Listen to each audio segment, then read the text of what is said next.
पहला जो टॉपिक है that is securities market code bill 2025। पिछले 5-6 दिन से आपने देखा होगा हम लोग कई सारे बिल्स कर रहे हैं। क्यों कर रहे हैं? क्या रीजन हो सकता है अचानक से इतने बिल्स आने का? विंटर सेशन आपका 1 दिसंबर से चल रहा है, ठीक है, और सरकार है अपने तीसरे कालखंड में है, ठीक है। क्या बेसिस रहा है गवर्नमेंट का कि हम रिफॉर्म्स लाएंगे, ठीक है। तो अब क्या है, अब एक ग्रे टाइम आ चुका है, ग्रे टाइम आ चुका है गवर्नमेंट का, और इसीलिए हमको ताबड़तोड़ रिफॉर्म्स देखने को मिल रहे हैं। रिफॉर्म्स कैसे आएंगे? जब आप पुराने कानून हैं, ठीक है, उनमें तब्दीलियां करेंगे, उसमें चेंजेस करेंगे। तो कई आपने देखा कि पुराने जो कानून थे, ठीक है, उनको रिपील करने की बात की गई है, जो नए बिल्स इस बार टेबल किए जा रहे हैं, ठीक है। उसी कड़ी में अगला अगला जो बिल है that is securities market code bill, SMC bill भी कहते हैं इसको, एसएमसी बिल 2025, राइट। तो ये बिल प्राइमरीली क्या करने की कोशिश कर रहा है, what this bill is trying to achieve, ठीक है। ये जो सेबी की पावर है उसको ऑल्टर करने की कोशिश, उसमें चेंजेस लाने की कोशिश कर रहा है, उसके कंपोजिशन में भी, उसका जो रेगुलेटरी फ्रेमवर्क है, उसका जो लीगल डिस्कोर्स है, उसका जो रेगुलेटरी गवर्नेंस है, उसमें चेंजेस लाने की कोशिश कर रहा है। सेबी है क्या? What is SEBI? Securities exchange board of India, regulatory body है। क्या रेगुलेट करती है? वन ऑफ द इंपॉर्टेंट की regulators of the Indian economy. RBI है, सेबी है, ये दो की रेगुलेटर्स हैं इंडियन इकोनॉमी के। आरबीआई क्या रेगुलेट करता है? लिक्विडिटी, मॉनेटरी पॉलिसी वगैरह गवर्न करता है। वैसे ही सेबी क्या करता है? सिक्योरिटीज मार्केट है, उसको रेगुलेट करता है, कैपिटल मार्केट या सिक्योरिटीज मार्केट, जो म्यूचुअल फंड्स हैं, बॉन्ड्स हैं, शेयर्स हैं, उसको रेगुलेट करने के लिए जो सरकारी बॉडी है वो कौन सी? आपकी सेबी है। सेबी आया कब था? सेबी के पहले कौन था? इंडिपेंडेंस के बाद सिक्योरिटीज मार्केट का रेगुलेटर था controller of CCI, controller of capital issues, ठीक है।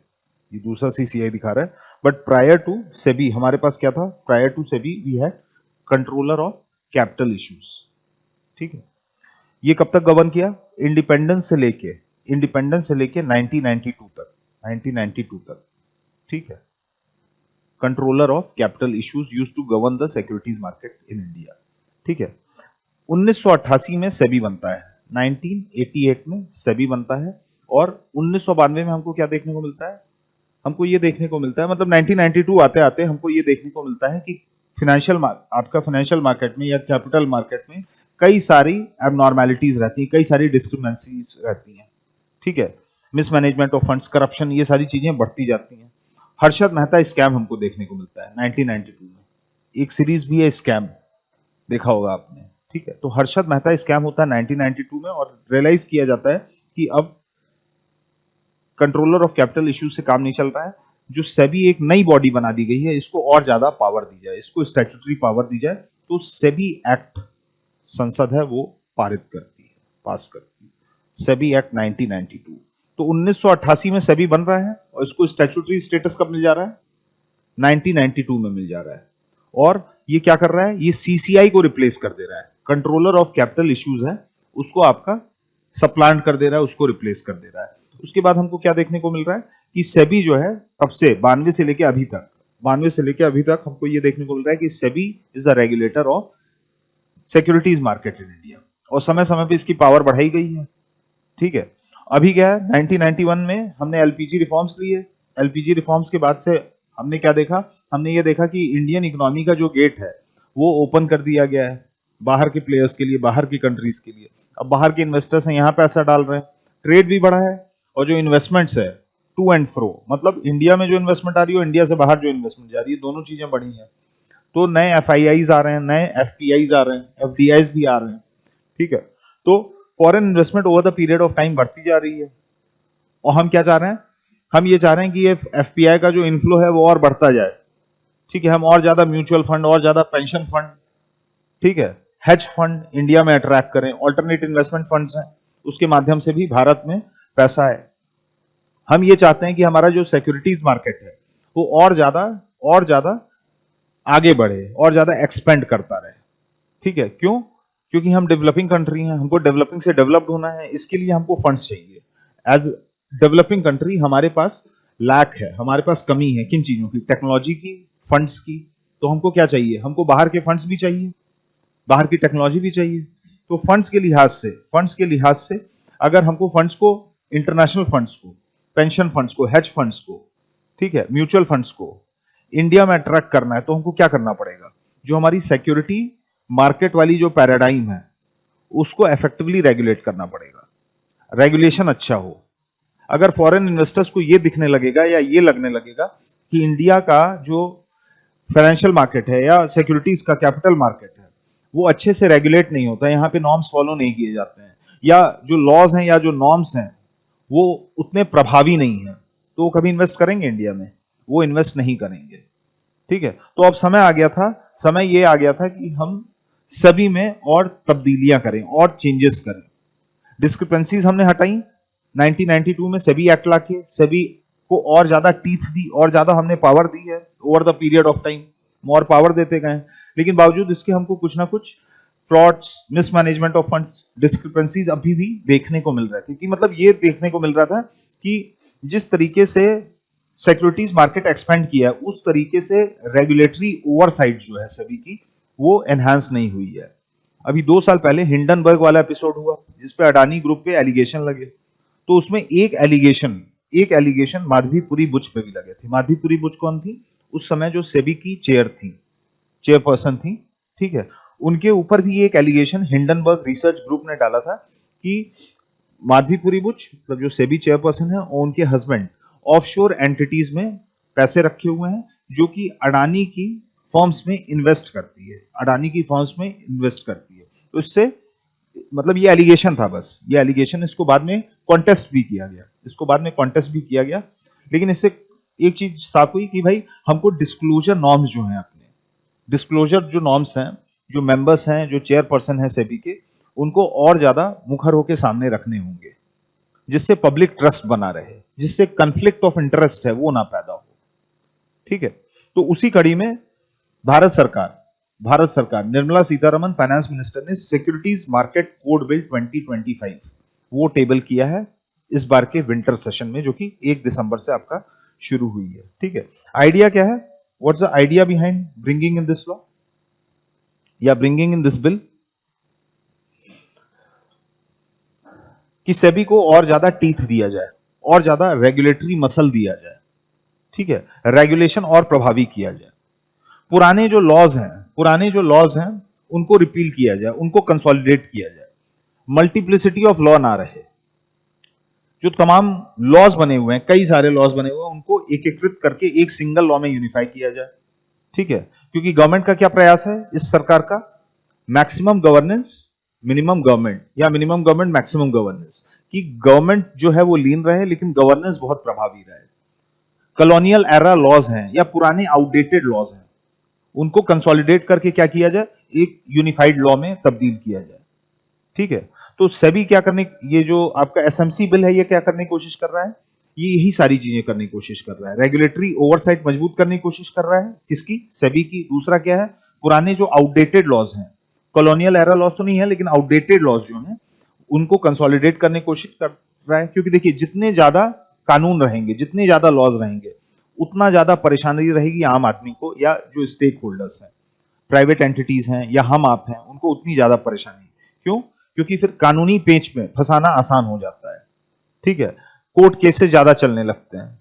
ठीक है, जो उस साइड के लॉयर हैं वो क्या है, वो लीगल लूपहोल्स खोजने में, क्योंकि वो बड़ी पार्टी है, अगली साइड कंपनियां हैं, ठीक है, वो क्या करेंगी, उनके पास ज्यादा पैसा है तो वो अच्छे लॉयर्स रखेंगी, तो लूपहोल्स हैं वो ज्यादा प्रभावी ढंग से खोज पाएंगे। ठीक है, तो इससे क्या है, इससे एक आम, मतलब जो जनमानस है, आम आदमी है, वो लॉस के लैबिरिंथ में फंसा रह जाएगा।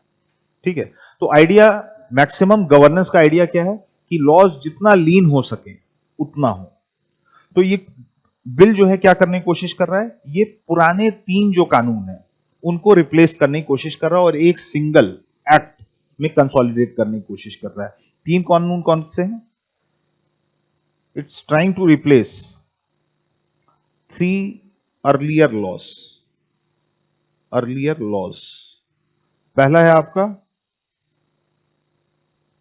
SCRA, securities contract regulation act. Securities contract regulation act 1956 का कानून है ये, 1956। ठीक है। दूसरा कानून कौन सा है? Depository act, depositories act 1996। और तीसरा कानून कौन सा है? तीसरा बताइए। CCI तो हट गया था, 92 ही में हट गया था, 1992 में। कंट्रोलर्स ऑफ कैपिटल इश्यूज जो है वो आपका इंडिपेंडेंस के तुरंत बाद आया, ये रेगुलेट कर रहा था। सेबी एक्ट आया, सेबी एक्ट आया 1992 में, उसी साल इसको भी रिपील कर दिया गया, उसको भी हटा दिया गया। अब क्या है, ये जो बिल है ये सेबी एक्ट को रिप्लेस कर रहा है।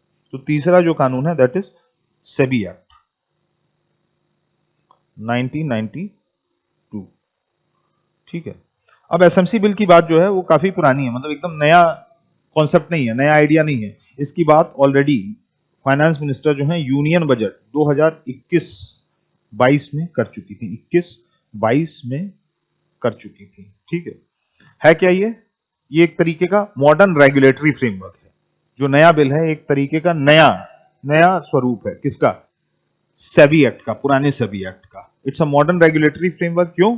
क्योंकि और चीजों की तरह जैसे टेक्नोलॉजी चेंज करती है, वैसे ही जो सिक्योरिटीज मार्केट है वो भी हमारा बहुत तेजी से इवॉल्व किया है। इसमें नए स्टेक होल्डर्स जुड़ते गए हैं। ठीक है। आपने ये देखा होगा कि कोविड के बाद से कई फिनटेक प्लेटफॉर्म्स भी आए हैं। ग्रो है, जीरोधा है, ये सब नाम सुने कि नहीं?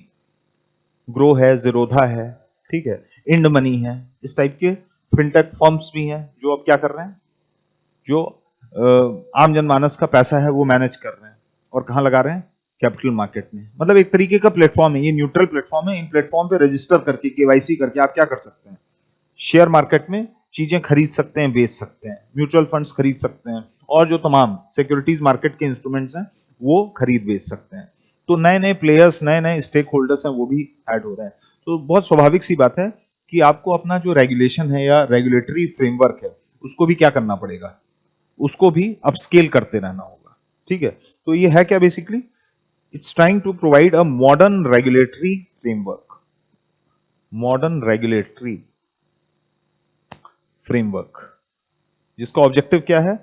जिसका ऑब्जेक्टिव है सबसे पहला कि हम इन्वेस्टर्स को प्रोटेक्ट करें, इन्वेस्टर्स प्रोटेक्शन पहली चीज। दूसरा क्या? कैपिटल को हम प्रभावी ढंग से मोबिलाइज कर पाए, कैपिटल मोबिलाइजेशन, मोबिलाइजेशन। ठीक है, ये दो चीजें करने की। तो it's a modern regulatory framework. आपसे पूछा जा रहा है एसएमसी बिल है क्या, तो आपको पता होना है, या एसएमसी एक्ट हो जाएगा जो पास हो जाएगा। एसएमसी एक्ट है क्या? Modern regulatory framework to regulate the securities market India. Objective क्या है इसका? इन्वेस्टर प्रोटेक्शन है, कैपिटल मोबिलाइजेशन है, कॉर्पोरेट गवर्नेंस को मजबूत करना है, रेगुलेटरी रेजीम है उसको और ज्यादा प्रभावी बनाना है। ये सारे काम हैं इस पर्टिकुलर बिल के, जो कि अभी कुछ समय में एक्ट हो जाएगा। ठीक है। क्या क्या चेंजेस किए गए हैं? What all transformation it has brought? क्या क्या तब्दीलियां हुई हैं इससे? तो what changes it has brought? What changes it has brought?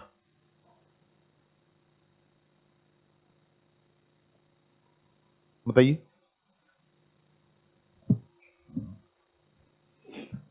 तो SEBI would remain in place. जैसे सेबी एक्ट 1992 आया तो उसने क्या किया? सीसीआई जो है, सीसीआई है उसको हटा दिया, सीसीआई को हटा दिया। लेकिन ये बिल एक नई रेगुलेटरी बॉडी नहीं ला रही है, ये सेम रेगुलेटरी बॉडी में कुछ चेंजेस कर रही है। जैसे इरडई के केस में देखा, अभी इंश्योरेंस बिल हमने पढ़ा था, तो इरडई को रिप्लेस नहीं किया गया है, इरडई की जो पावर है वो बढ़ाई गई है। वही काम यहां पे किया जा रहा है, वही काम यहां पे किया जा।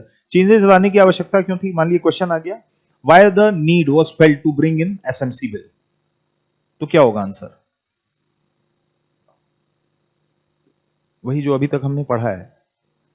चेंजेस हो रहे हैं, अभी भी फ्रॉड्स हमको देखने को मिल रहे हैं, ठीक है, conflict of interest, disclosure norms अच्छे नहीं है, ठीक है, नए स्टेक होल्डर्स, क्योंकि जो सेक्टर है वो बहुत तेजी से इवॉल्व कर रहा है, तो इसमें नए स्टेक होल्डर्स आ रहे हैं, ठीक है। तो इन वजहों से क्वेश्चन अभी जो दूंगा ये उसी पे दूंगा, ठीक है। तो आपको पता होना चाहिए 4-5 सॉलिड पॉइंट्स, ठीक है, ठीक, जो लिखना है आपको।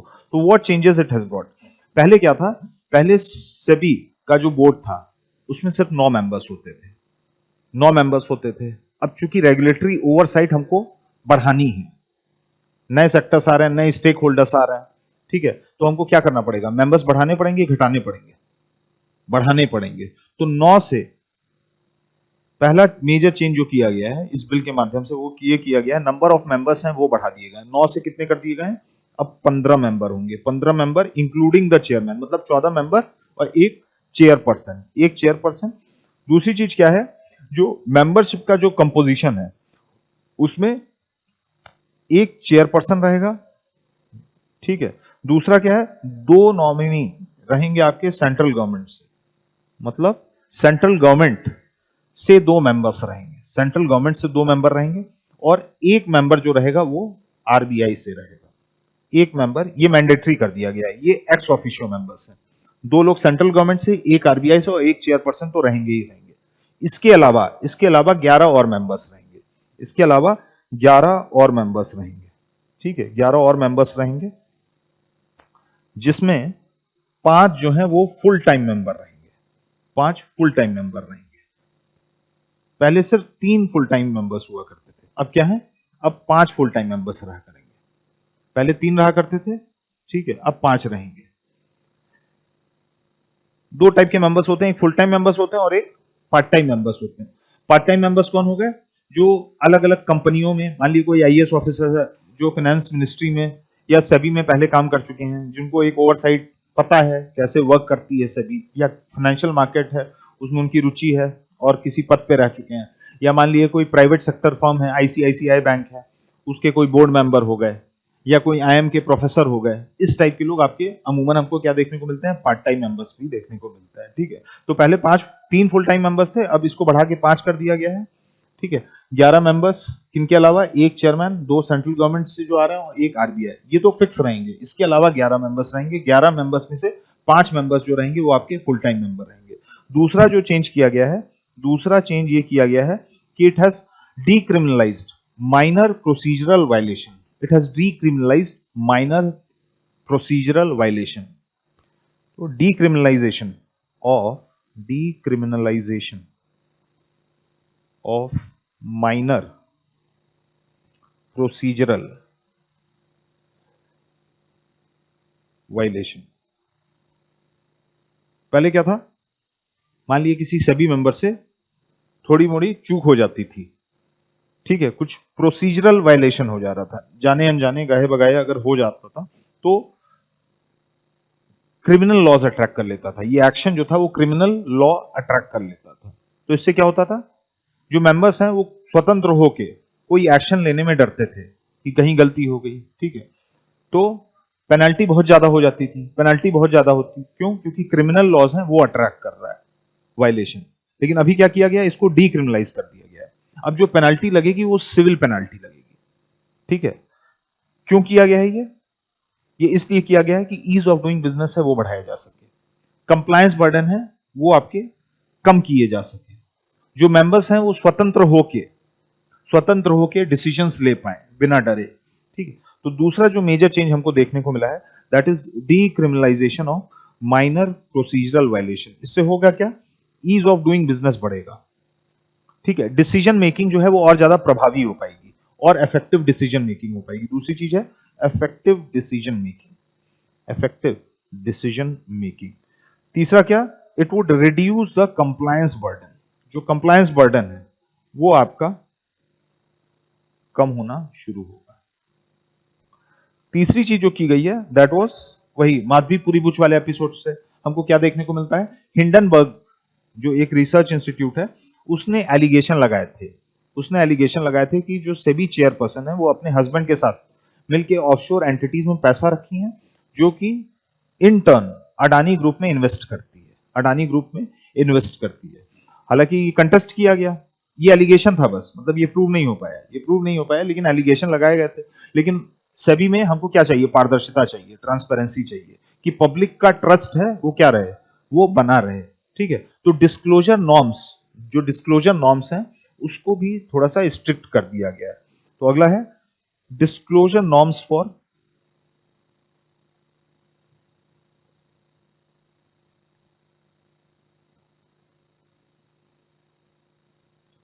नॉर्म्स फॉर मेंबर्स, कि मतलब कोई भी मेंबर, मेंबर बनने के पहले, मेंबर बनने के पहले उसको डिस्क्लोज करना पड़ेगा कि हमारे इतने असेट्स हैं, हमने इन इन कंपनीज में इन्वेस्ट कर रखा है, इन इन कंपनीज में हम पहले पास्ट में मेंबर रह चुके हैं, बोर्ड मेंबर रह चुके हैं, हमारी यहाँ पे इन्वेस्टमेंट है। डायरेक्ट इनडायरेक्ट जो भी इन्वेस्टमेंट है, प्रत्यक्ष तौर पे अप्रत्यक्ष तौर पे जो भी इन्वेस्टमेंट है, वो उनको उजागर करनी पड़ेगी, किसके सामने, सेबी के सामने, कि हमारे पास रिलायंस के इतने शेयर्स हैं, हमारे पास टाटा ग्रुप के इतने शेयर्स हैं, कि इससे कोई कॉन्फ्लिक्ट ऑफ इंटरेस्ट बाद में ना पैदा हो। ठीक है, और मान लीजिए उस कंपनी से, मान लीजिए किसी मेंबर के पास टाटा ग्रुप के शेयर्स हैं या अडानी ग्रुप के शेयर्स हैं, उससे रिलेटेड केस कोई सामने आ रहा है उसी मेंबर के, तो एटलीस्ट वो अपने आप को रेक्यूज कर सके, वो अपने आप को उस केस से हटा सके कि कंफ्लिक्ट ऑफ इंटरेस्ट जैसे सिचुएशंस हैं वो फ्यूचर में, वो फ्यूचर में आपके पैदा ना हो। तो अगली चीज रखी गई है डिस्क्लोजर नॉर्म्स फॉर मेंबर्स। ठीक है, इससे क्या होगा, इससे पारदर्शिता बनी रहेगी, दिस वुड इंस्टिल ट्रांसपेरेंसी। इससे क्या होगा, ट्रांसपेरेंसी आएगी, पारदर्शिता आएगी, एक चीज। दूसरा क्या, ये डिसीजन मेकिंग को और ज्यादा इफेक्टिव करेगा, ये डिसीजन मेकिंग को और ज्यादा इफेक्टिव करेगा। इससे पब्लिक का जो ट्रस्ट है, पब्लिक ट्रस्ट जो है वो बढ़ेगा, किसमें, SEBI as a regulator, SEBI में जो आम आदमी, हमारा आपका जो कॉन्फिडेंस है वो बढ़ेगा। ठीक है, अगली चीज है check on inspection, check on inspection. अब देखिए, सेबी के पास क्वासी जुडिशियल पावर है, सेबी के पास क्वासी जुडिशियल पावर भी है। ठीक है, दूसरा क्या है, एग्जीक्यूटिव पावर भी है, और इसके पास सर्च सीजर और इंस्पेक्शन की भी पावर है, सर्च सीजर और इंस्पेक्शन की भी पावर है। तो अब क्या है, इंस्पेक्शन पे भी लिमिटेशन या इंस्पेक्शन पे भी चेक लगा दिया गया। इसका मतलब क्या हो गया, इसका मतलब ये हो गया कि एक सर्टेन पीरियड के बाद, मान लीजिए अभी कोई वायलेशन हो रहा है किसी कंपनी द्वारा, तो त्वरित कार्रवाई करनी है, जल्द से जल्द कार्रवाई करनी है। ठीक है, ऐसा नहीं आज कुछ हो गया और 10 साल बाद इंस्पेक्शन हो रहा है, या कोई स्कैम 2025 में पकड़ा जा रहा है और उसका, उसके इन्वेस्टिगेशन है वो 2035 से शुरू हो रही है। तो चेक ऑन इंस्पेक्शन, इसमें 8 साल का कैप लगा दिया गया है, 8 इयर्स कैप।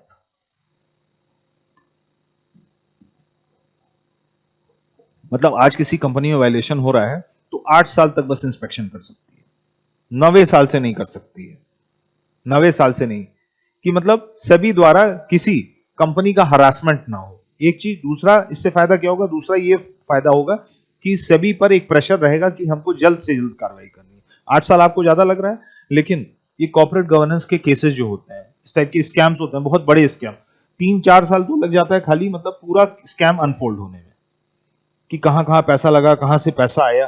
ठीक है, तो 8 साल का कैप, मतलब 8 साल बाद, 8 साल बाद कोई प्रकार की कार्रवाई सेबी नहीं कर सकता, इंस्पेक्शन नहीं कर सकता है। ठीक है, so these are certain changes, these are certain changes that have been brought in SEBI's regulation and composition. Membership बढ़ाई गई है, डिस्क्लोजर नॉर्म्स हैं, इंस्पेक्शन पे लिमिट है। ठीक है, फिर क्या है, एक पॉइंट और था आपका, डीक्रिमिनलाइज, जो माइनर प्रोसीजरल वायलेशन, छोटे मोटे जो वायलेशन है उस पे क्रिमिनल पेनल्टी ना लगाई जाए, पेनल्टी लगेगी लेकिन उसका नेचर जो रहेगा वो क्या रहेगा, सिविल पेनल्टी का लगेगा, सिविल पेनल्टी का। ये सारे कुछ चेंजेस किए गए हैं जिससे सेबी को और उसके रेगुलेशन को और ज्यादा प्रभावी बनाया जा सके। व्हाट इज द इंपॉर्टेंस, अगला क्वेश्चन है, लिखिए, what is the importance of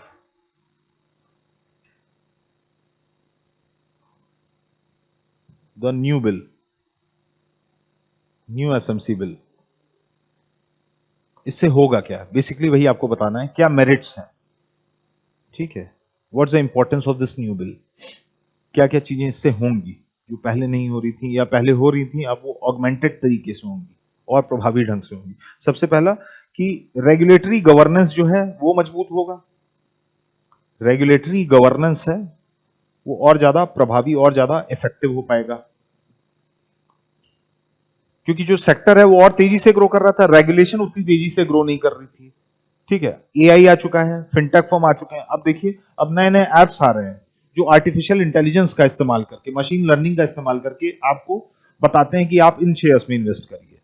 तो ये नए नए टेक्नोलॉजिकल चेंजेस, नए नए stake holders, web based platforms हमको देखने को मिले हैं, लेकिन सेबी वही पुराने 1992 एक्ट से चल रहा था। तो अब क्या है, रेगुलेटरी गवर्नेंस है वो इंप्रूव होगा, रेगुलेटरी गवर्नेंस इंप्रूव होगा तो ओवरऑल जो सेक्टर है उसमें एक डायनामिज्म आएगा, सेक्टर में डायनामिज्म आएगा, इससे हम इन्वेस्टर्स को भी अच्छे से प्रोटेक्ट कर पाएंगे, investors protection would also be enhanced, investors protection है वो बढ़ेगा। और बताइए क्या चेंजेस होंगे, ईज ऑफ डूइंग बिजनेस बढ़ेगा कि नहीं, ईज ऑफ डूइंग बिजनेस है वो भी बढ़ेगा। जब फॉरेन इन्वेस्टर्स देखेंगे कि इंडिया का जो सिक्योरिटी मार्केट है वो ग्लोबल बेस्ट प्रैक्टिसेस के आधार पर रेगुलेट किया जा रहा है, तो बहुत स्वाभाविक सी बात है उनका जो कॉन्फिडेंस है इंडियन मार्केट में वो बढ़ेगा। वो देखेंगे कि भाई लंदन के तर्ज पे, सिंगापुर के तर्ज पे यहां पर अब रेगुलेशन हो रहा है, तो will attract more funds, more finances from foreign investors, ठीक है। तो ईज ऑफ डूइंग बिजनेस है वो बढ़ेगा, कॉर्पोरेट गवर्नेंस भी बढ़ेगी, कॉर्पोरेट गवर्नेंस में भी इजाफा होगा।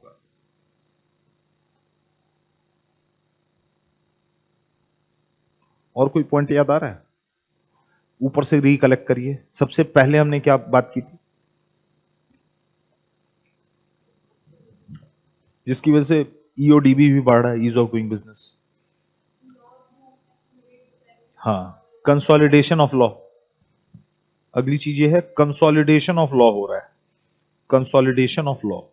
तो ये आम जन लोगों के लिए समझने में ज्यादा आसानी रहेगी, आम लोगों के समझने में ज्यादा आसानी रहेगी, ठीक है। लीगल लूपहोल्स निकालना मुश्किल हो जाएगा, लीगल लूपहोल्स निकालना मुश्किल हो जाएगा। तो कंसोलिडेशन ऑफ लॉ, इससे क्या होगा, गुड गवर्नेंस है वो भी बढ़ेगी, ईज ऑफ डूइंग बिजनेस है वो बढ़ेगा, इन्वेस्टर्स का जो कॉन्फिडेंस है वो बढ़ेगा, पब्लिक ट्रस्ट है आपका वो भी बढ़ेगा, पब्लिक ट्रस्ट, इन्वेस्टर्स कॉन्फिडेंस, ये कैसे बढ़ रहा है, गुड गवर्नेंस बढ़ने से। गुड गवर्नेंस कैसे बढ़ी है, because now you are consolidating the law, आप पुराने 3 कानूनों को एक कानून में इकट्ठा कर दे रहे हैं, ठीक है, एक नए कानून में, एक मॉडर्न रेगुलेटरी फ्रेमवर्क में कंसोलिडेट कर रहे हैं। और क्या फायदा होगा, ये सारी चीजों से मेन फायदा किसको होगा, किस सेक्टर को, फाइनेंशियल मार्केट डीपन होगा कि नहीं होगा, ठीक है। It would also help in deepening of financial market, this is a need of the hour. अभी क्या है, इंडिया की जो हाउस होल्ड सेविंग्स हैं वो पिछले डिकेड्स के कंपैरिजन में बहुत तेजी से नीचे आ रही है, ठीक है। हमको ज्यादा से ज्यादा हाउस होल्ड सेविंग्स है वो मोबिलाइज करके कहां लानी है, सिक्योरिटीज मार्केट में लानी है। इंडियंस का कॉन्फिडेंस बढ़ा है कैपिटल मार्केट में या सिक्योरिटीज मार्केट में बढ़ा है, लेकिन अभी भी एंग्लो सैक्सन स्फीयर के कंपैरिजन में ये बहुत कम है। अभी भी इंडियंस अपना सेविंग्स जो है वो कहां पार्क करने की कोशिश करते हैं, सोने में, चांदी में, जमीन में, ठीक है। अभी भी जो फेथ है, मतलब बहुत सारे लोग, पुराने लोग हैं, वो अभी भी इस सेक्टर को, कैपिटल मार्केट सेक्टर को जुए की तरह देखते हैं, जुए की तरह देखते हैं, ठीक है। तो आइडिया क्या होना चाहिए, आइडिया ये होना चाहिए विकसित भारत की ओर अगर हम मूव कर रहे हैं तो हमको फंड्स चाहिए, ठीक है, क्योंकि जितना ज्यादा आपका फाइनेंशियल मार्केट डिपेंड होगा, capital market, securities market depend होगा, उतने आसानी से जो इंडियन इंडस्ट्रीज हैं, कॉर्पोरेट इंडिया है, वो लोन उठा पाएगी, सस्ते लोन उठा पाएगी। इक्विटी, अगर इक्विटी सेक्टर में आना है तो वो आईपीओ है वो लिस्ट कर पाएगी अपने, ठीक है। तो इसके लिए हमको और ज्यादा पैसा चाहिए, हमको चाहिए कि हाउस होल्ड सेविंग्स को हम इस साइड लेके आए, आपका कैपिटल मार्केट में हमको नच करना है बेसिकली। तो this would also help in deepening of the financial market और द सिक्योरिटीज मार्केट। तो ये सारे कुछ फायदे हैं, ठीक है। So this was SMC bill 2025, securities market code bill 2025, जो ओवरहॉल करने की कोशिश कर रहा है किसको, सेबी को और सेबी के रेगुलेशन को। अगला आर्टिकल है आईएनआर वीकनिंग अगेंस्ट डॉलर।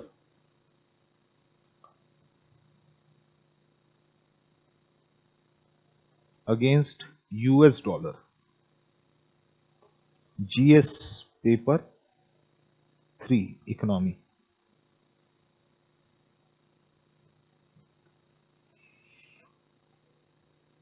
अभी हाल के कुछ क्वार्टर्स में हमको क्या देखने को मिला है? हाल के कुछ क्वार्टर्स में हम पजल्ड हैं, इकोनॉमिस्ट हैं वो पजल्ड हैं, पब्लिक कमेंटेटर्स हैं जो इकोनॉमिक्स पे बातचीत करते हैं वो पजल्ड हैं, कॉलमनिस्ट हैं वो पजल्ड हैं। क्यों पजल्ड हैं? क्योंकि भारतीय रुपया जो है वो वीकन कर रहा है। किसके अगेंस्ट? यूएस डॉलर के अगेंस्ट। यूएस डॉलर के अगेंस्ट वीकन कर रहा है और ऐसा होना नहीं चाहिए। इनफैक्ट इंडियन रुपी जो है वो स्ट्रेंथन करना चाहिए। स्ट्रेंथन क्यों करना चाहिए? तो पजल्स के दो पार्ट हैं बेसिकली। आज के आर्टिकल, उदित मिश्रा का आर्टिकल है इंडियन एक्सप्रेस में, ठीक है। तो पजल के दो पार्ट्स हैं। पहला पार्ट ये है, पहला पार्ट पजल का ये है कि हमारे जो मैक्रो फंडामेंटल्स हैं वो बहुत मजबूत हैं, स्ट्रॉन्ग मैक्रो फंडामेंटल्स। इसका मतलब क्या हो गया? अब जैसे इन्फ्लेशन है वो भी 2% के नीचे आ चुका है, ठीक है। ग्रोथ रेट भी हमने 8.2 की क्लॉक की है रिसेंट क्वार्टर में। हम ग्लोबल ग्रोथ एवरेज से काफी ऊपर ऑपरेट कर रहे हैं। फॉरेक्स रिजर्व्स भी हमारे भरे हुए हैं, ठीक है। तमाम जो इंडिकेटर्स हैं वहां पर हम अच्छा कर रहे हैं, चाहे कंज्यूमर प्राइस इन्फ्लेशन हो, जीडीपी नंबर्स हो, ठीक है। एग्रीकल्चर हमारा ला निना की वजह से काफी अच्छा सपोर्ट दिया है ओवरऑल जीडीपी ग्रोथ को, ठीक है। बावजूद इसके strong fundamentals, macro fundamentals, Indian rupee जो है वो डेप्रिशिएट कर रहा है, ठीक है। इंडियन रुपी डेप्रिशिएट कर रहा है। कुछ समय पहले तक तो ठीक था। क्यों? क्योंकि डॉलर जो है वो मजबूती पा रहा था। तो सारी करेंसीज जो हैं, मैक्सिमम जो करेंसीज हैं इमर्जिंग मार्केट की या डेवलप्ड मार्केट की भी जो करेंसी है विज ए वी डॉलर, वो डेप्रिशिएट कर रही थी। तो रुपया भी है वो भी आपका क्या कर रहा था? डेप्रिशिएट कर रहा था। लेकिन अभी हाल के दो क्वार्टर्स में हमको क्या देखने को मिला है? डॉलर कमजोर हो रहा है, डॉलर कमजोर हो रहा है और जो फॉरेन करेंसीज हैं वो अप्रिशिएट कर रही हैं डॉलर के अगेंस्ट। लेकिन इंडियन रुपी जो है वो वीकनिंग डॉलर के अगेंस्ट और वीकन होता जा रहा है। मतलब डॉलर वीक कर रहा है और रुपया है उसके बनस्पत और वीकन होते जा रहा है। तो दूसरा जो पजल है, weakening INR against weakening dollar, US dollar. तो जैसे डॉलर मजबूत हो रहा है, डॉलर सही बात है, मतलब जो सबसे मजबूत इंटरनेशनल करेंसी है वो कौन सी है? डॉलर ही है। तो जब डॉलर आपका अप्रिशिएट कर रहा है, डॉलर में मजबूती आ रही है, तो बाकी सारी करेंसी है, चाहे पाउंड स्टर्लिंग हो, चाहे येन हो, चाहे फ्रैंक हो, चाहे यूरो हो, चाहे आईएनआर हो, वो उसके अगेंस्ट वीकेन करेगी। तो 2 क्वार्टर 3 क्वार्टर पहले तक हमको देखने को मिल रहा था कि डॉलर आपका मजबूत हो रहा था, इसलिए रुपया कमजोर हो रहा था। लेकिन अभी क्या है? डॉलर भी कमजोर हो रहा है, बाकी करेंसियां मजबूत होना शुरू कर दी है। लेकिन हमारी जो करेंसी है वो, जो वीक डॉलर है उसके अगेंस्ट और वीक होते जा रही है। और ये तब वीक होते जा रही है जबकि हमारे मैक्रो फंडामेंटल्स हैं, मैक्रो इकोनॉमिक्स के जो फंडामेंटल्स हैं, सीपीआई हो गया, इन्फ्लेशन वगैरह, या आपका जीडीपी नंबर्स हो गए, फॉरेक्स रिजर्व हो गए, ये सारे अच्छा परफॉर्म कर रहे हैं। इन्फ्लेशन भी आपका लेस देन 2% पे हम ऑपरेट कर रहे हैं। So these are two puzzles which are puzzling the economist of different schools of thoughts, also columnist, public commentators, ठीक है। तो अभी इस साल हमको क्या देखने को मिला? इस साल हमको ये देखने को मिला है कि 6% का 6% की वीकनिंग हुई है। मतलब रुपया जो है अपनी वैल्यू है 6% लूज कर चुका है, 6% लूज कर चुका है, ठीक है। किसके अगेंस्ट? यूएस डॉलर के अगेंस्ट। फाइनली फाइनली आरबीआई ने अभी हाल में इंटरवीन किया, इंटरवीन किया और क्या किया? इंटरवीन करके जो एक्सेस डॉलर्स है उसके पास, उसमें से कुछ पार्ट बेचा है, कुछ पार्ट बेचा है, तो डॉलर की सप्लाई बढ़ गई है। डॉलर की सप्लाई बढ़ गई है तो रुपए की इफेक्टिव डिमांड है वो थोड़ी सी बढ़ जाएगी। तो थोड़ी सी 1% रुपया जो है वो अभी अप्रिशिएट किया, 91 पहुंच गया था, फिर 91 से 90 पॉइंट कुछ पे आ गया है, ठीक है। ये क्यों हो पाया है? क्योंकि आरबीआई अब इंटरवेंशन है वो शुरू कर दिया है। आरबीआई इंटरवेंशन क्यों कर पा रहा है? क्योंकि हमारे यहाँ मैनेज फ्लोटिंग होती है, हमारे यहाँ मैनेज्ड फ्लोटिंग होती है। एक्सचेंज रेट रेजीम जो है इंडिया की वो क्या है? मैनेज्ड फ्लोटिंग, ठीक है। दो एक्सट्रीम्स होता है, हमने बात की थी, एक होता है फिक्स्ड एक्सचेंज रेट और दूसरा क्या होता है? Floating exchange rate. Fixed exchange rate में क्या है कि आपने पैक कर दिया कि $1 जो है वो 70 रुपए के बराबर है। अब आपके पास कुछ भी फॉरेक्स रिजर्व हो, कुछ भी करंट अकाउंट डेफिसिट हो, करंट अकाउंट सरप्लस हो, जो डॉलर की वैल्यू है वो 70 रुपए ही रहेगी। इसको हम क्या कहते हैं? Fixed exchange rate. और दूसरा क्या होता है? Floating exchange rate. Floating exchange rate क्या हो गया कि सप्लाई डिमांड है वो डिटरमाइन कर रहा है डॉलर की value in terms of Indian rupee या इंडियन रुपी की value in terms of dollars. तो दिस इज फ्री फ्लोट, इसी को हम कहते हैं free float. Free float exchange rate system और fixed exchange rate system. India में ये दोनों नहीं परसू किए जाते हैं। इंडिया में हम कहीं बीच का रास्ता लेते हैं। बीच का रास्ता क्या है? मैनेज फ्लोटिंग, इसी को डर्टी फ्लोटिंग भी कहते हैं। Manage floating. मैनेज फ्लोटिंग में क्या होता है? Manage floating is mix of fixed float, sorry fixed exchange rate system और floating exchange rate system.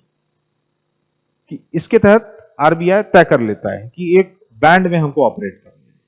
Band क्या हो सकता है? मान लिए 80 से 85 का एक बैंड हो गया, इसमें हम फ्लोटिंग एक्सचेंज रेट रखते हैं। ये एग्जांपल दे रहा हूं, ऐसा अभी नहीं है, ठीक है, चेंज होता रहता है। 80 से 85 का हम एक्सचेंज रेट निर्धारित कर देते हैं, इसमें हम फ्री फ्लोट होने देते हैं। आरबीआई जो है इसमें फ्री फ्लोट होने देता है कि 80 अगर आ रहा है, 80 से 85 के बीच में है, तब let the supply and demand of dollar and rupee determine the exchange rate between US dollar, American dollar and Indian rupee. अगर इसको ब्रीच किया जा रहा है, मान लीजिए 78 हो गया या 79 हो गया, तो यहां पे क्या है?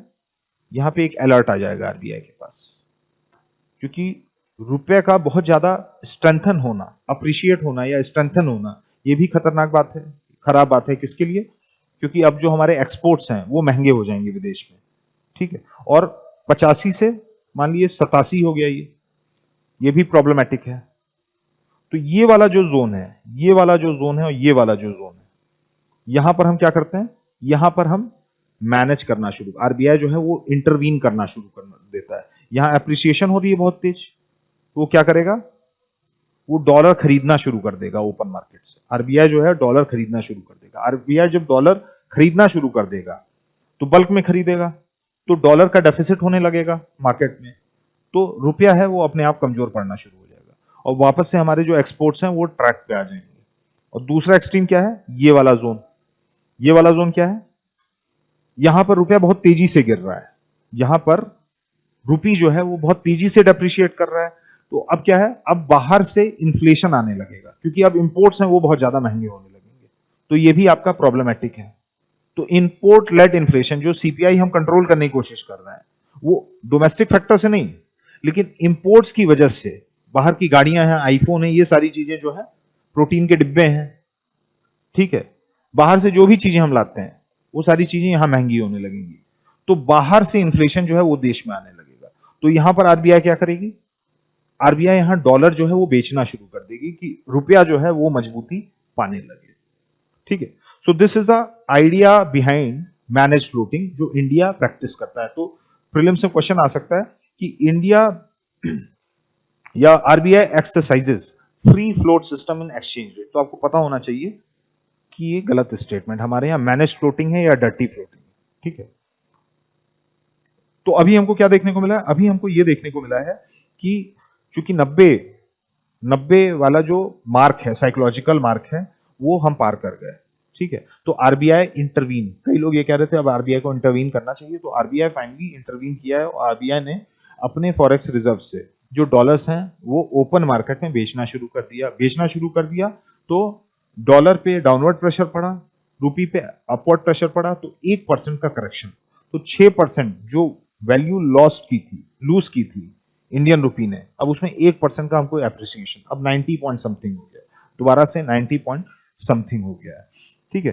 तो पजल आपको समझ में आ गया कि why it's puzzling. Macro fundamentals हैं वो हमारे बहुत मजबूत हैं, दूसरा क्या है? डॉलर आपका गिर रहा है, तो हमारा रुपया तो बढ़ना चाहिए उसके अगेंस्ट, क्योंकि हमारे फंडामेंटल्स हैं वो भी मजबूत हैं, लेकिन दोनों केसेस में उल्टा हो रहा है। तो क्या फैक्टर्स हैं? What are the factors associated? Factors associated with this puzzle, why rupee is continuously depreciating. तो कई फैक्टर्स हैं, मल्टीपल फैक्टर्स। कुछ की हिस्टोरिसिटी भी है। हिस्टोरिसिटी क्या? जो हमारे ट्रेड्स हैं, इंडिया जो है वो बहुत समय से क्या मतलब शुरू से इंडिपेंडेंस के ठीक बाद से क्या रहा है? नेट इंपोर्टर रहा है। ठीक है, मतलब नेट इंपोर्टर का मतलब क्या हो गया? नेट इंपोर्टर रहा है। नेट इंपोर्टर का मतलब ये हो गया कि हमारे जो इंपोर्ट्स हैं वो शुरू से एक्सपोर्ट से ज्यादा रहे हैं, अनलाइक चाइना। तो इंपोर्ट हम ज्यादा कर रहे हैं, यानी हमारे पास से डॉलर ज्यादा जा रहा है, एक्सपोर्ट जो है वो हम कम कर रहे हैं। मतलब डॉलर आ भी रहा है और डॉलर जा भी रहा है, लेकिन डॉलर जो जा रहा है वो क्या जा रहा है? वो ज्यादा जा रहा है। वो डॉलर जो है हमारा ज्यादा जा रहा है। तो हमारे जो इंपोर्ट्स हैं वो आपके एक्सपोर्ट से कम रहे हैं, तो डॉलर ज्यादा जा रहा है। सिंस इंडिपेंडेंस हमको देखने को मिल रहा है, सिंस इंडिपेंडेंस हमको ये देखने को मिल रहा है कि India is a net importer. तो डिमांड, इफेक्टिव डिमांड है वो किसकी ज्यादा रहेगी? रुपए की ज्यादा रहेगी कि डॉलर की ज्यादा रहेगी? डॉलर की ज्यादा रहेगी। तो रुपए पे एक परपेचुअल प्रेशर जो है डाउनवर्ड, वो इसीलिए बना रहता है क्योंकि वी आर नेट इंपोर्टर और exporter. Net importer over export. ठीक है, तो वी आर नेट इंपोर्टर, एक चीज हो गई। ठीक है, दूसरी चीज क्या है? ये तो हिस्टोरिकल रीजन हो गया। हाल का रीजन क्या है? इंडिया को अमेरिका ने सिंगल आउट किया है। ठीक है, इन terms of tariff imposition. China पे भी टैरिफ लगाए गए, लेकिन आपस में क्या है? आपस में बातचीत करके उन्होंने इसको थाम लिया। ठीक है, प्लस चाइना के पास कई सारे लेवरेजेस हैं, जैसे आर्टिफिशियल इंटेलिजेंस का लेवरेज है, उसके पास क्रिटिकल मिनरल का लेवरेज है। तो चाइना ने कुछ हद तक आर्म ट्विस्टिंग कर ली अमेरिका की और बच गया, लेकिन इंडिया नहीं बच पाया क्योंकि हमारे पास कोई लेवरेज नहीं है। हम समझ रहे थे कि पिवट टू एशिया डॉक्ट्रिन में पिवट हम है, तो ये एक लेवरेज रहेगा, लेकिन उसका कोई फायदा नहीं हुआ। 50% टैरिफ अभी भी लगी हुई है। तो दूसरा हो गया, India singled out by US. मतलब 50% टैरिफ हमको देखने को मिला है इस साल। 50% टैरिफ देखने को मिला, तो इससे होगा क्या? हमारे जो एक्सपोर्ट्स हैं यूएस में महंगे हो जाएंगे, तो उनकी डिमांड है वो भी कम हो जाएगी। डिमांड कम हो जाएगी तो अमेरिकन इंडियन एक्सपोर्ट किस टर्म्स में खरीदेंगे? डॉलर में कि रुपए में? डॉलर में खरीदेंगे। अब क्या है? अब ये डिमांड आ ही नहीं रही है, तो वो डॉलर में खरीद रहे हैं, यानी रुपए की डिमांड आ रही है ना, वही आपका फॉरेक्स मार्केट में कन्वर्ट हो जा रहा है। तो आईएनआर की एक डिमांड थी, वो डिमांड चली गई टैरिफ लगने की वजह से। वो डिमांड है वो चली गई, तो इसकी वजह से भी क्या हुआ है? एक प्रेशर पड़ा है इंडियन रुपी पे। तो दूसरा रीजन हो गया India singled out by US. तीसरा क्या है? कोई ट्रेड डील अभी भी हमको साइट में नहीं देखने को मिल रही है। ये था सितंबर अक्टूबर तक इंडिया यूएस की एक ट्रेड डील साइन हो जाएगी। ठीक है, यूएसटीआर के जो रिप्रेजेंटेटिव्स हैं वो भी आए यहाँ पे, लेकिन जो ट्रेड डील है वो अभी तक फॉर्ज नहीं की जा सकी है। ठीक है, तो लैक ऑफ या delay in Indo US trade deal. जैसे हमने यूके के साथ क्या किया? यूके के साथ हमने एफटीए साइन कर लिया, लेकिन अभी जो ट्रेड डील होनी चाहिए इंडो यूएस, जो बात चल रही है और देर सवेर हो ही जाएगा, लेकिन अभी तक हो जानी चाहिए थी, वो हमको नहीं देखने को मिल रही है। एक पॉइंट जो तुमने बताया था अभी, क्या बताया था? हाँ, कैपिटल आउटफ्लो मतलब लैक ऑफ इंटरनेशनल इन्वेस्टर्स। ठीक है, लैक ऑफ इन्वेस्टर्स इंटरेस्ट। एक पॉइंट ये भी है, इन्वेस्टर्स इंटरेस्ट। ये टर्म आप सुनते हैं ना, FPI pull out, FII pull out, की मतलब जो पैसा बाहर से आया हुआ था अब वो वापस जा रहा है, नया पैसा आ नहीं रहा है। तो नया पैसा जा कहां रहा है? यहां पर मतलब अब काफी इन्वेस्टर्स उनको ये लग रहा है कि इंडिया का मार्केट है ओवर वैल्यूड मार्केट है। पी रेशियो है, वो भी आपका क्या है? बहुत हाई है। वैल्यूएशन जो है इंडियन कंपनीज की बहुत हाई है। तीसरी चीज ये है कि हमने ये देखा over the period of time कि काफी इन्वेस्टमेंट एफआईआईस की मैच्योर हो चुकी थी। 2018-19 की इन्वेस्टमेंट है, तो उन्होंने ठीक ठाक पैसा बना लिया। पैसा बना के वो क्या करेंगे रुक के, तो वो वहां यहाँ से निकाल रहे हैं और नए इमर्जिंग मार्केट्स में डालना शुरू कर रहे हैं। ठीक है, तो लैक ऑफ इन्वेस्टर्स इंटरेस्ट, जिसकी वजह से हमको क्या देखने को मिल रहा है, एफपीआई का पुल आउट देखने को मिल रहा है। नई इन्वेस्टमेंट कम आ रही है। न्यू इन्वेस्टमेंट जो है, ऐसा नहीं है कि आ नहीं रही है, आ रही है, लेकिन उस तरीके से नहीं आ रही है जिस तरीके से आनी चाहिए। ये किन्हीं और जो इमर्जिंग मार्केट्स हैं वहां पर ये पैसा जो है वो पार्क होने में लगा है। ठीक है, और इसका सीधा सीधा असर हमको कहां देखने को मिल रहा है, हमको इंडियन इंडिसेस हैं, सेंसेक्स हो गया, निफ्टी हो गया, ठीक है, निफ्टी 50 हो गया, शेयर बाजार में हमको देखने को मिल रहा है।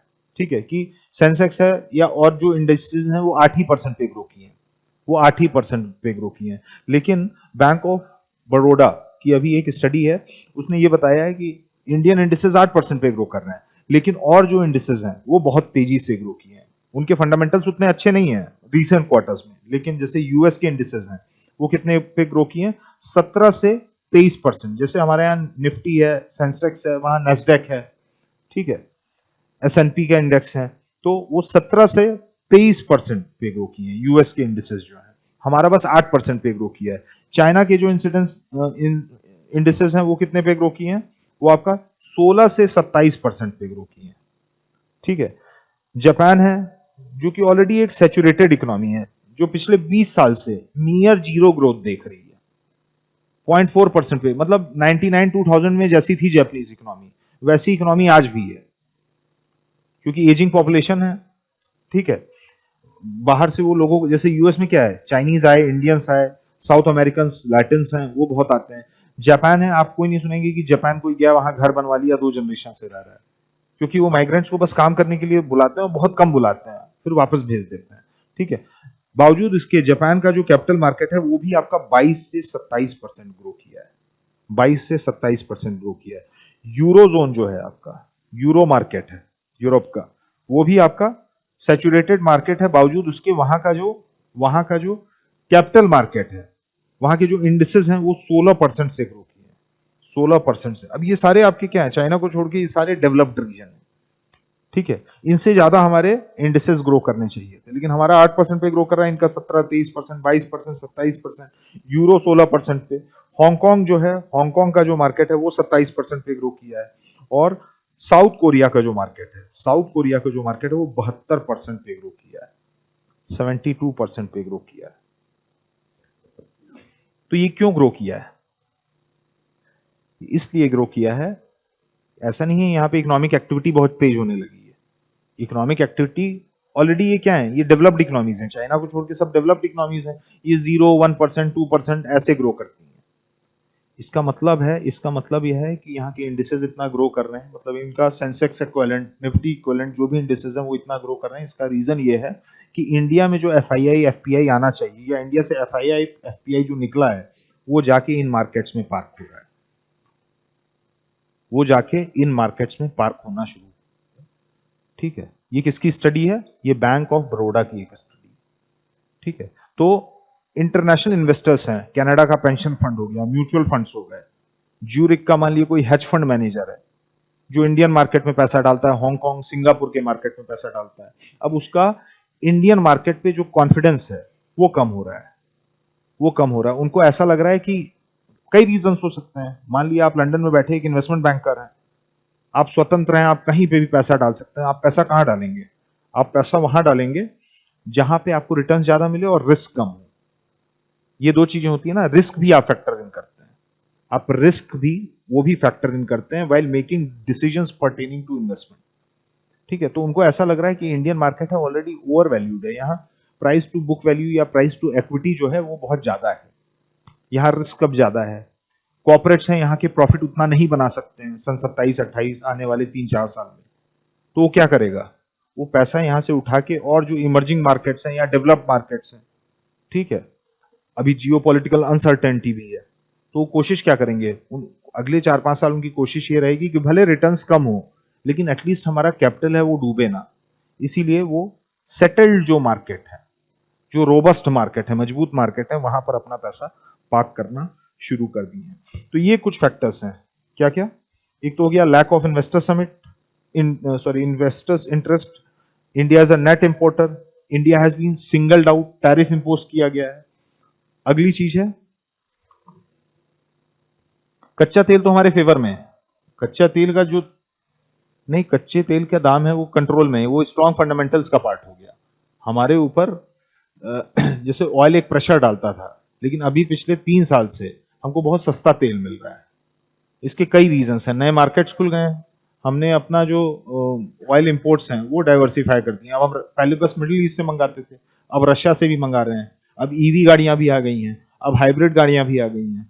तो क्या हुआ है, जिस तरीके से क्रूड का डिमांड बढ़ना चाहिए था उस तरीके से क्रूड का डिमांड बढ़ा नहीं है, तो ये हमारे फेवर में है, कच्चा तेल जो है वो हमारे फेवर में है। हम बात कर रहे हैं किसकी, हम उन चीजों की बात कर रहे हैं जिसकी वजह से डेप्रिसिएशन हो रहा है इंडियन रुपी में। अगला चीज है रोल ऑफ सेंट्रल बैंक, एक रीजन ये भी है, रोल ऑफ सेंट्रल बैंक।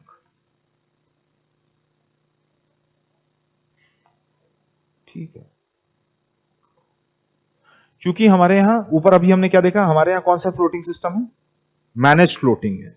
ठीक है, तो कई कमेंटेटर्स का ये कहना है कि समय साथ रहते आरबीआई को, इंडियन सेंट्रल बैंक जो है उसको इंटरवीन कर देना चाहिए था, डॉलर्स हैं वो बेचना शुरू कर देना चाहिए था कि रुपया जो है और नीचे स्लाइड ना करे। लेकिन संजय मल्होत्रा जो आरबीआई के गवर्नर है उन्होंने कहा कि let Indian rupee determine its rate by market mechanism, क्योंकि हमारे फंडामेंटल्स अच्छे हैं तो इट डजंट मैटर। ठीक है, एक सर्टेन लेवल तक इट डजंट मैटर रुपया कहां तक स्लाइड कर रहा है, अगर एक्सेस हो जाएगा तब हम इंटरवीन करेंगे। और वही हमको देखने को मिला कि 90 तक हमने डेप्रिशिएट होने दिया, 90 के बाद आरबीआई क्या है वो प्रोएक्टिव होना शुरू हुई है। जब 87-88 पे था, जब रुपया 87-88 87-88 पे था, तब भी कई इकोनॉमिस्ट ये बात करना शुरू कर दिए थे कि now it's high time that government और the RBI, sorry not the government, RBI should intervene, हाँ it should start selling dollar in the open market, जिससे क्या है रुपए पे जो डाउनवर्ड प्रेशर पड़ रहा है उसको रिलीज, वो प्रेशर है वो रिलीज किया जा सके। तो सेंट्रल बैंक का भी एक रोल रहा है, सेंट्रल बैंक मतलब बहुत प्रोएक्टिव होके, सेंट्रल बैंक का जो रोल रहा है वो इन्फ्लेशन कंट्रोल में। अभी पिछले 2 साल में हमको क्या देखने को मिला, RBI is more focused on taming और कंट्रोलिंग इन्फ्लेशन। हाँ, आरबीआई की ओर से कई हमको स्टेटमेंट्स ऐसे सुनने को मिले कि ठीक है, मतलब इसको डेप्रिशिएट होने दीजिए, एक नेचुरल जो रेट है रुपए का उस पर आने दीजिए, हमारे लिए जो अटमोस्ट प्रायोरिटी है, जो सबसे प्रायोरिटी वाली चीज है वो क्या है, वो है आपका इन्फ्लेशन को कंट्रोल करना। और इन्फ्लेशन आरबीआई ने वाकई मतलब 2% के नीचे ला दी है। ठीक है, तो अभी आपको इन्फ्लेशन चूंकि कंट्रोल में है तो प्रॉब्लमेटिक नहीं लग रहा है, लेकिन जब आपका कोविड वाला समय आया था तो इन्फ्लेशन एक मेजर समस्या हो गई थी, क्योंकि लोग घर से निकले नहीं थे, सरकार ने ताबड़तोड़ खर्चे किए थे। क्यों खर्चे किए थे, एग्रीगेट डिमांड को बढ़ाने के लिए, पीएम किसान, फ्री में अनाज बांटना, तो इन्फ्लेशन बहुत परसिस्टेंट, बहुत हाई हो गई थी। लेकिन कैलिब्रेटेड मॉनेटरी पॉलिसी के माध्यम से हमको क्या देखने को मिला, इन्फ्लेशन पिछले 2-2.5 साल में, 3 साल में बहुत प्रभावी ढंग से कंट्रोल की गई है। ठीक है, तो आरबीआई का जो फोकस रहा है, आरबीआई का जो फोकस रहा है वो मोर टुवर्ड्स इन्फ्लेशन कंट्रोल रहा है, कि इन्फ्लेशन पहले हमको डोमेस्टिक इन्फ्लेशन है वो कंट्रोल रखना है कि जो ग्रोथ है वो हमारी सबड्यू ना हो, जो हमारी इंडियन ग्रोथ है, इकोनॉमिक ग्रोथ है वो सबड्यू ना हो, और इस साइड बहुत ज्यादा ध्यान नहीं दिया गया। लेकिन अब क्या है, 90 साइकोलॉजिकल बैरियर जब हमने पार किया तब आरबीआई ने इंटरवीन करना शुरू कर दिया। ठीक है, इसके अलावा और कुछ रीजंस हैं, other factors, other factors outside the ambit of economy, outside the ambit of economics, मतलब रुपी वीकनिंग के, रुपी वीकनिंग के खाली, रुपी वीकनिंग के खाली इकोनॉमिक कारण नहीं है, और भी कारण है, जैसे इंटरनेशनल रिलेशंस, जियो पॉलिटिक्स।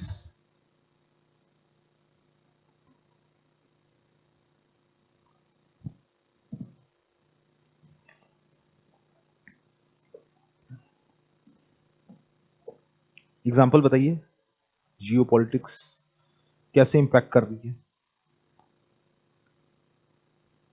एक एग्जाम्पल देखिए, जैसे हार्ड पावर का इस्तेमाल करके अमेरिका ने टैरिफ लगाई हमारे ऊपर 25% की। क्यों लगाई है, क्योंकि हम रशिया से तेल ले रहे थे, तो ये इकोनॉमिक कारण हुआ कि जियोपॉलिटिकल कारण हुआ, जिसका असर हमको इकोनॉमी पे देखने को मिलेगा। तो अलग अलग जियोपॉलिटिकल फैक्टर्स भी हैं, इंटरनेशनल रिलेशन, अंतरराष्ट्रीय संबंधित भी कारण है, जिसकी वजह से हमको क्या देखने को मिल रहा है, रुपया जो है वो आपका वीकन होता है। ठीक है, क्योंकि देखिए हम मल्टीलेटरलिज्म से रिट्रीट पे आ रहे हैं, ग्लोबल ट्रेड है वो आपका क्या हो रहा है, वो कम हो रहा है। ग्लोबल ट्रेड कम होगा तो इंडियन एक्सपोर्ट्स हैं बाहर, वो भी क्या होंगे, वो भी कम होंगे। एक्सपोर्ट्स कम होंगे तो रुपी की जो डिमांड है इंटरनेशनल मार्केट पे वो भी कम होगी कि नहीं। अब मान लीजिए इसराइल है या उस आसपास जो रीजन है वो इंडियन एक्सपोर्ट्स के डेस्टिनेशंस थे। अब इसराइल पैलेस्टीन में वॉर हो गई, ठीक है, रेड सी आपका ऑब्स्ट्रक्ट किए हुए हैं हुथीस, तो इंडियन एक्सपोर्ट्स पहुंच पाएंगे अपने डेस्टिनेशन पे, नहीं पहुंच पाएंगे। तो इंडियन एक्सपोर्ट्स की जो डिमांड है वो कम हो जाएगी। इंडियन एक्सपोर्ट की डिमांड कम होगी तो अपने आप इंडियन रुपी की डिमांड है वो कम होना शुरू हो जाएगी। इंडियन रुपी की डिमांड कम होना शुरू हो जाएगी तो क्या होगा, डॉलर के अगेंस्ट वो वीकन करने लगेगा, डेप्रिसिएशन अपने आप बढ़ने लगेगी। ठीक है, तो ये तो ऊपर जितने फैक्टर्स हमने किए वो आपके इकोनॉमिक फैक्टर्स थे, वो आपके इकोनॉमिक फैक्टर्स थे। ये कुछ अलग फैक्टर्स भी हैं, जियोपॉलिटिक, आईआर, डोमेस्टिक पॉलिसीज